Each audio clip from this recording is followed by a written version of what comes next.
آج ہم بات کریں گے سیڈنس کے اوپر، پریشانی، مصیبتوں کے اوپر، جو لائف میں ہماری زندگی بالکل رک سی جاتی ہے، بند ہو جاتی ہے، کچھ سمجھ نہیں آتا کہ کہاں جائیں، کیا کریں.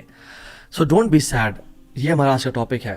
اور ہم 3 پرنسپلز کی بات کریں گے، 3 اللہ کے ناموں کے بارے میں بات کریں گے کہ اگر کوئی بھی شخص ان کی امپلیکیشن، اس کا مطلب اور اس کی ٹرو ایسنس کو سمجھ لے تو اس کی لائف میں جو پرابلمز ہیں وہ ڈیمینش ہو جاتی ہیں. وہ پرابلمز نہیں رہتی، اس کو سکون اور چین نصیب ہوتا ہے. اور وہ 3 نام کیا ہے اللہ تعالیٰ کے؟ قادر، قدیر اور مقتدر. ان تینوں کا تقریباً ایک ہی مطلب ہے.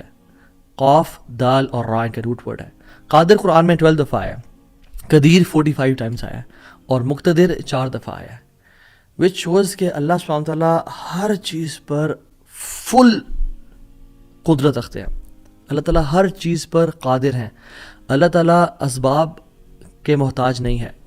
جو مسلمان ان ناموں کو سمجھ لیتے ہیں نا، اور آج ہم سمجھیں گے ناموں کو، اور اس کی وجہ سے آپ دیکھیے گا by the end of the session کس طرح سے ہماری مصیبتیں، مشکلات ہمیں چھوٹی ہوئی نظر آتی ہیں، اور ہمیں کچھ پرنسپل سمجھ میں آئیں گے کہ ہم کس طرح سے اللہ تعالیٰ کی اس سیکرٹ ڈور آف ہیپینس کو انلاک کر لیتے ہیں. خدا کی قسم مسلمانوں میں خوش ہو جانا چاہیے. وہ کسی چیز کا محتاج نہیں ہے، نہ وہ اسباب کا محتاج ہے، نہ وہ لوگوں کا محتاج ہے، نہ وہ ٹائم اینڈ اسپیس کا محتاج ہے، نہ وہ لاز آف فزکس کا محتاج ہے. ہر چیز اس کی محتاج ہے، وہ کسی چیز کا محتاج نہیں ہے. So great news to all the Muslims. اگر ڈاکٹرز نے جواب دے دیا تو کیا ہوا؟ وہ قادر ہے، قدیر ہے، مقتدر ہے. اگر رشتہ داروں نے چھوڑ دیا تو کیا ہوا؟ اگر رشتہ نہیں ہو رہا تو کیا ہوا؟ اگر کاروباری لوگ جو ہیں انہوں نے آپ کو دھتکار دیا اور سائڈ پہ کر دیا تو کیا ہوا؟ His doors are still open. وہ مسبب الاسباب ہے. اللہ رب العالمین وہی ہیں جو یوسف کے دور میں تھے، جو ابراہیم کے دور میں تھے، جو موسیٰ کے دور میں تھے، جو عیسیٰ علیہ السلام کے دور میں تھے. اللہ رب العالمین وہی ہیں، اور وہ ہر چیز کو بدل سکتے ہیں، وہ ہر بند دروازہ کھول سکتے ہیں. مقتدر کا مطلب تو سبحان اللہ یہ ہوتا ہے کہ اس میں نا قدیر کی بھی بلاغت ہے، یعنی جو ہر چیز پر مکمل قدرت رکھتا ہے. آپ لے لیں مثالیں، یوسف علیہ السلام کی ایگزامپل دیکھ لیں. ایک بچہ جو کہ بالکل اپنے انفینٹ سے نکل رہا تھا، اس کو کنویں میں پھینک دیا گیا. وہاں سے اس کو قافلے نے پرچیز کیا اور بالکل for pennies he was sold. اور عورت نے حملہ کیا ان پہ، گناہ کرنا چاہا، جیل میں ڈال دیا گیا ان کو. ٹھیک ہے، وہ شخص جو کنویں میں پھینکا گیا، جو جیل میں ڈالا گیا، جو اتنا بے بس کہ نہ باپ، نہ ماں، نہ بھائی، بالکل مصر میں ان نون اسٹرینجر، اور وہ جیل میں بھی ہو، نو کانٹیکٹس، نو پی آر، کیا بنے گا اس کا؟ القدیر نے، المقتدر نے اس کو وہاں سے اٹھا کے ایجپٹ کے تخت پہ بٹھا دیا. اللہ ہر چیز پر قادر ہے. ابراہیم علیہ السلام، باپ بھی چھوڑ گیا، باپ نے کہا تجھے میں رجم کر کے مار دوں گا. ہر کوئی ساتھ چھوڑ گیا، حتیٰ کہ سب جمع ہو گئے ان کے خلاف، اور ان کو برہنہ کر کے کیٹاپلٹ میں ڈال دیا. اور وہاں سے جب آگ میں ڈالنے لگے تو کیا پڑھا ابراہیم نے؟ حسبی اللہ و نعم الوکیل، مجھے اللہ کافی ہے. اور کیا ہی وہ نعم الوکیل، کیا بہترین دوست ہے، کیا بہترین کارساز ہے وہ. اور اللہ تعالیٰ نے وہ کس طرح کا قادر ہے، وہ کس طرح قدیر اور مقتدر ہے کہ اس نے ہواؤں کی ڈائریکشن کو نہیں پھیرا، نہ ہی اس نے سمندروں کے رخ کو بدلا، نہ ہی اس نے کوئی پرندے بھیجے جو کہ اس پانی کو، اس آگ کو ٹھنڈا کر دیں پانی پھینک پھینک کے، نہیں، بلکہ ڈائریکٹ اس آگ کو کہا جس کی صفت ہے جلانا، قُلْ يَا نَارُ كُونِي بَرْدًا وَسَلَامًا عَلَىٰ إِبْرَاهِيمَ. ہم نے کہا اے نار، اے آگ، ٹھنڈی ہو جا اور سلامتی کا باعث بن جا ابراہیم کے لیے.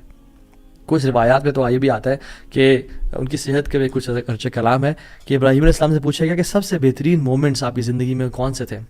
تو ابراہیم علیہ السلام نے کہا کہ جب میں آگ میں تھا، کہ اللہ تعالیٰ نے اس کو حکم دیا تھا کہ ٹھنڈی ہو جا، اور اتنی ٹھنڈی نہ ہونا کہ ابراہیم کو تکلیف پہنچائے، سلامتی والی بن جانا. تو those were the best moments that I spend in my life. اور وہ کس طرح سے ٹھنڈی ہوئی کہ صرف ابراہیم کے لیے ٹھنڈی ہوئی، لیکن جو رسیاں ابراہیم علیہ السلام کے ہاتھ پہ بندھی ہوئی تھی ان کے لیے ٹھنڈی نہیں ہوئی. اس رسیوں کو جلا دیا مگر ابراہیم علیہ السلام کے بال تک کو بھی نہیں جلایا. اور جب ابراہیم اس آگ سے نکلے تو ان کا جو باپ تھا آزر، وہ دیکھ رہا تھا اور کہتا ہے نعم رب کو یا ابراہیم، کیا رب ہے تیرا ابراہیم. یعنی ایک کافر کو ایک مشرک کو تو یقین آ گیا کہ کیا رب ہے ابراہیم کا. ہم نے 50-60 سال زندگی گزار لی لائف کے، کچھ نے مجھ جیسے نے تو 20-30 سال گزارے زندگی کے. ہمیں ابھی تک رب کی قدرت پہ یقین نہیں آیا، ہمیں ابھی تک آنیسٹلی اللہ تعالیٰ کے مکمل قادر ہونے پہ یقین نہیں آیا. تیسرے پارے میں ایک شخص کا ذکر آتا ہے قرآن میں کہ ایک شخص گزر رہا تھا اور ایک قریہ سے ایک بستی سے گزرا, ویلیج تھا, اور وہ بالکل یعنی آپ سمجھ لیں رونز تھا, وہ بالکل کھنڈرات بن چکا تھا. تو ان کے ذہن میں ایسے ہی خیال آیا, who will raise them up, کون کھڑا کرے گا انہیں دوبارہ. ابن کثیر اور باقی لکھتے ہیں کہ وہ عزیر علیہ السلام تھے. خیر نیورتھلیس اللہ تعالیٰ نے ان کو موت دے دی, اور موت دینے کے بعد جب اٹھایا تو کہا کہ کتنا عرصہ تم پڑے رہے ہو اس جگہ پہ؟ تو کہا کہ دن کا کچھ حصہ. اللہ تعالیٰ نے کہا کہ تم 100 سال مردہ رہے ہو یہاں پہ. اور ان کا جو حمار تھا, جو گدھا تھا, وہ پیرش ہو گیا, اس کو یعنی کھا کے کیڑے مکوڑے, مٹی نے اس کو ڈیکمپوز کر دیا. لیکن جو ان کا کھانا تھا, اللہ اکبر کیسا قادر ہے اللہ تعالیٰ. فانظر الی طعامک وشرابک لم یتسنہ, اپنے کھانے کو دیکھو اور اپنے پینے کو دیکھو, اس کو کسی نے چھوا بھی نہیں ہے. کھانا ہم باہر سے آرڈر کرتے ہیں, کچھ کھا لے تو فریج میں نہ رکھیں, اور ایک دن گزر جائے تو وہ باسی ہو جاتا ہے, خراب ہو جاتا ہے.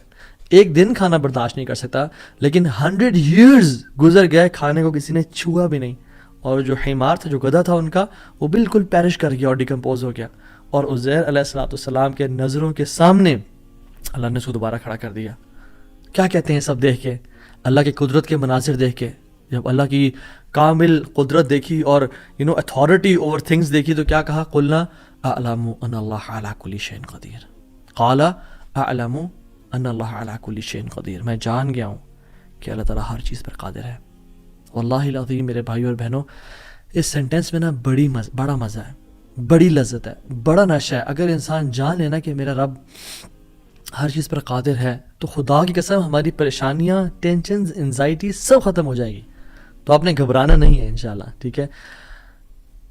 اگر ایک چیز زندگی میں آپ کی ہے جو اس لیسن کا جو ہے نا, آج کے سبق کا جو, آج کے جو اس پوڈ کاسٹ شو کہہ لیں اس کو آپ, اس کا جو کرکس ہے وہ یہ ہے, اگر آپ اللہ والے بن جائیں تو اللہ اپنے بندوں کا امتحان تو لیتا ہے مگر اسے کبھی ضائع نہیں کرتا. اللہ اکبر, اس کو لکھ لیں اپنے ذہن پہ اور ساری زندگی اس کو پکڑ کے رکھیں.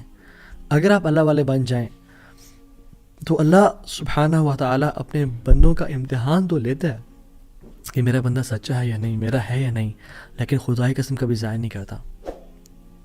شرط یہ ہے کہ آپ اللہ والے بن جائیں اور نیت صاف ہونی چاہیے. تو میں آپ سے نا آج 3 بیسک پرنسپلز کی بات کروں گا کہ آپ نے اپنی لائف میں کرنا کیا ہے. پہلی چیز, نیت صاف کرنی ہے.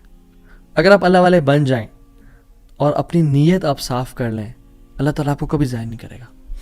صحیح بخاری کی حدیث ہے, بنی اسرائیل کا واقعہ ہے, اوتھینٹک صحیح بخاری کی حدیث ہے. ایک شخص, اس کو 1000 دینار چاہیے تھے, 1000 دینار چاہیے تھے. وہ ایک شخص کے پاس گیا, اپنے جاننے والے کے پاس, اور کہا کہ مجھے 1000 دینار چاہیے.